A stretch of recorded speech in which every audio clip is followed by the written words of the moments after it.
Have you ever felt the suffocating weight of an impossible task, a burden so heavy it threatens to crush your spirit? What if true strength isn't about carrying that weight alone, but about inspiring others to stand with you? This story will reveal how leadership, hope, and unwavering courage can move mountains, or, in this case, save a world. Frodo's Unburdened Path. Frodo Baggins, a hobbit of the Shire, lived a life of tranquil simplicity, steeped in the comforting routines of good food, good company, and the gentle rhythm of the seasons. His world was small, safe, and seemingly untouched by the ancient evils that stirred in the forgotten corners of the world.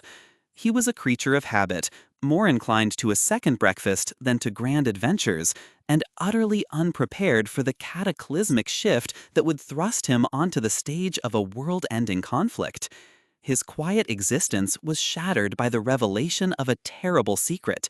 The seemingly innocuous gold ring he had inherited from his eccentric uncle, Bilbo, was in fact the One Ring, an artifact of immense power, forged by the Dark Lord Sauron, and its very existence threatened to plunge all of Middle-earth into eternal darkness. The burden of the ring, its insidious whispers promising power while subtly corrupting the wielder, was a weight no creature was ever meant to bear. It was a task of unimaginable difficulty, not a quest for glory or personal gain, but an act of ultimate self-sacrifice, to carry the ring to the fires of Mount Doom, the very place of its forging, and destroy it. Frodo, chosen not for his strength or prowess in battle, but for his purity of heart and resistance to the ring's corrupting influence, felt the crushing enormity of the task. He was just a hobbit, small and unassuming, with no experience of the vast, dangerous world beyond the Shire. Fear, doubt, and a profound sense of inadequacy plagued him, yet a quiet, unwavering sense of duty compelled him forward. He understood, with a clarity that belied his innocence, the grave peril that awaited, and the devastating consequences of failure. His journey began with a desperate flight from the Shire, pursued by the terrifying Nazgul, the Ringwraiths, Sauron's most fearsome servants. He was joined by his steadfast gardener and loyal companion, Samwise Gamgee, a friendship that would prove to be the anchor of his sanity and the wellspring of his courage. Their perilous escape led them to Rivendell, where the Fellowship of the Ring was formed, a diverse company of men, elves, dwarves, and hobbits chosen to protect Frodo on his impossible quest. Each member brought their unique strengths, their wisdom, and their willingness to lay down their lives for the cause. Yet, even with this formidable company, the true weight of the quest remained solely on Frodo's shoulders. He was the ring-bearer, the one who had to endure its insidious pull, its constant temptation to use its power for good, a path that would inevitably lead to its mastery over him. As the journey progressed, the Fellowship faced unimaginable trials: the dark depths of Moria, the seductive beauty of Lothlorien, the treachery of Saruman, and the constant threat of Sauron's ever-watching eye. The ring's influence grew stronger with every step closer to Mordor, draining Frodo's strength, weighing him down with an invisible burden of despair. The Fellowship, despite their best intentions, ultimately fractured under the pressure of the quest and the ring's corrupting power.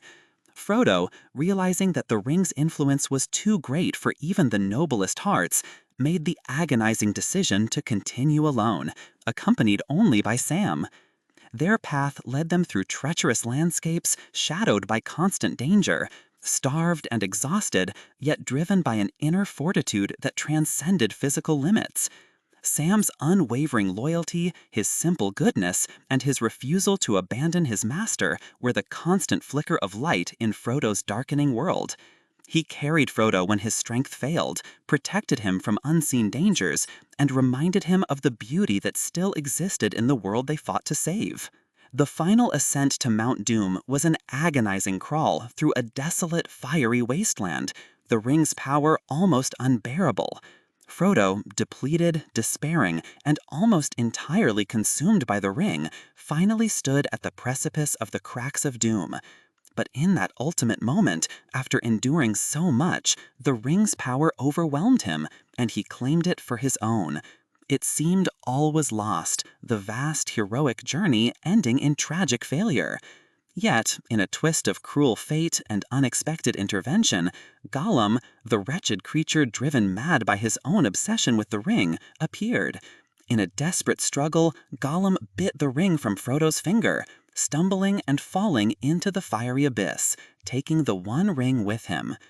The destruction of the ring was not an act of Frodo's strength, but a complex culmination of his endurance, Gollum's madness, and the unforeseen workings of a greater destiny. Frodo, though physically and spiritually scarred, had fulfilled his impossible task. He had not truly destroyed the ring by his own will at the final moment, but he had carried it further than any other could, enduring its torturous presence to the very precipice of its destruction.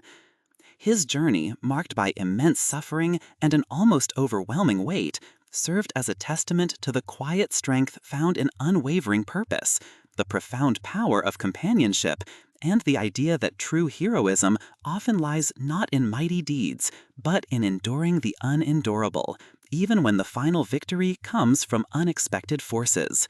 He returned to the Shire, irrevocably changed, a quiet hero who had saved a world, proving that even the smallest among us can bear the greatest burdens, and that hope, however faint, can light the darkest paths.